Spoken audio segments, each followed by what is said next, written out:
बनारस की आन, बनारस की शान, बनारस का पान, बनारस की भांग। हाँ जी, तो ये है हमारा बनारस।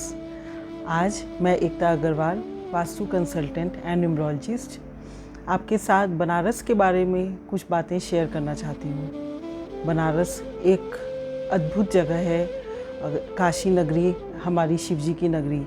तो उसके बारे में जैसा कि सबको पता ही होगा, मेरा जन्म बनारस से ही है। तो हमने जो बड़ों से, अपने साधु संतों से जो बनारस के बारे में फैक्ट सुने हैं, वो मैं आज आपके साथ शेयर करना चाहती हूँ। बनारस, वाराणसी। पहला फैक्ट जो मैं आपके सामने शेयर करना चाहती हूँ कि जो बनारस है वो वरुणा घाट और अस्सी घाट, इन दो घाटों के बीच जो एरिया आता है उसको वाराणसी कहते हैं। बनारस में 80 घाट हैं हमारे, तो वरुणा और 80, इन दो घाटों के बीच की जगह को बनारस या वाराणसी कह। दूसरा फैक्ट जो मैं आपको बताना चाहती हूँ कि जो बनारस नगरी है, काशी नगरी हमारी, वो मैप में नहीं दिखती।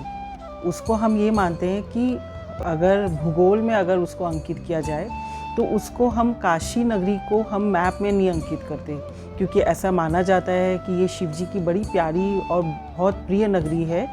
तो ये शिवजी के त्रिशूल पे खड़ी है। तो बनारस खंड, जो बनारस के बारे में पुराणों में वर्णित है, वो यही है कि बनारस या काशी शिवजी के त्रिशूल के ऊपर स्थित है। तीसरा फैक्ट जो काशी के बारे में है कि जो भी बनारस में, काशी में जिसकी भी मृत्यु होगी या जिसका भी अंतिम संस्कार काशी में होगा, उसको कभी भी पुनर्जन्म नहीं मिलेगा।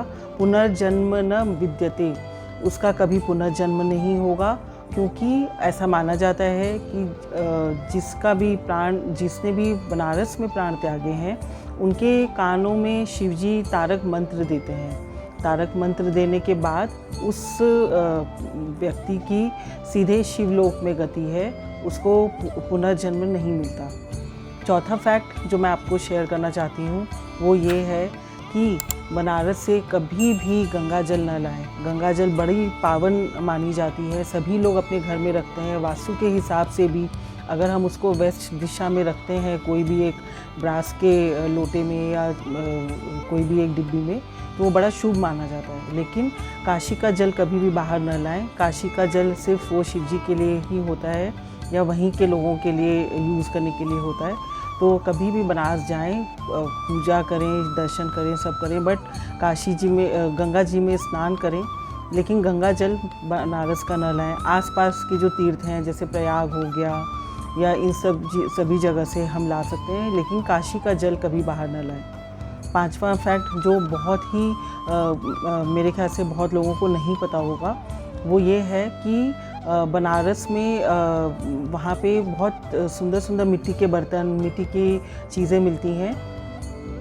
तो जो चीज़ें जो बनारस क्षेत्र में मिलती हैं, उनको कभी भी बाहर न लाएं। वहाँ से कभी भी मिट्टी न लाएं, क्योंकि ऐसा माना जाता है कि बनारस में मिट्टी देने का मतलब कि जो हम शरीर त्यागते हैं, वो हमारा शरीर भी पंच तत्वों से बना हुआ है और ये भी मिट्टी ही है। तो वहाँ पे जाके मिट्टी देने का महत्व है।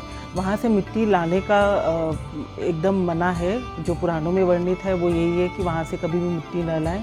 हाँ, यदि अगर आपको बहुत मन है, अगर वहाँ से कोई मिट्टी की चीज़ें लाने का या कुछ बहुत पसंद आए, तो उतने ही अमाउंट का, उतने ही वज़न का वहाँ पे सोना दान करें, नहीं तो वो बनारस की मिट्टी का भार शरीर पे चढ़ जाता है। तो ये सब फैक्ट बनारस के मैं आपसे बताना चाहती हूँ। एक और चीज़ें बताना चाहती हूँ कि बनारस माँ अन्नपूर्णा की नगरी है, तो वहाँ पे कभी भी क्योंकि वो अन्नपूर्णा माता की नगरी है और शिवजी ने खुद उनसे दान लिया था, भिक्षाम देही कृपावलंबन करी माता अन्नपूर्णेश्वरी।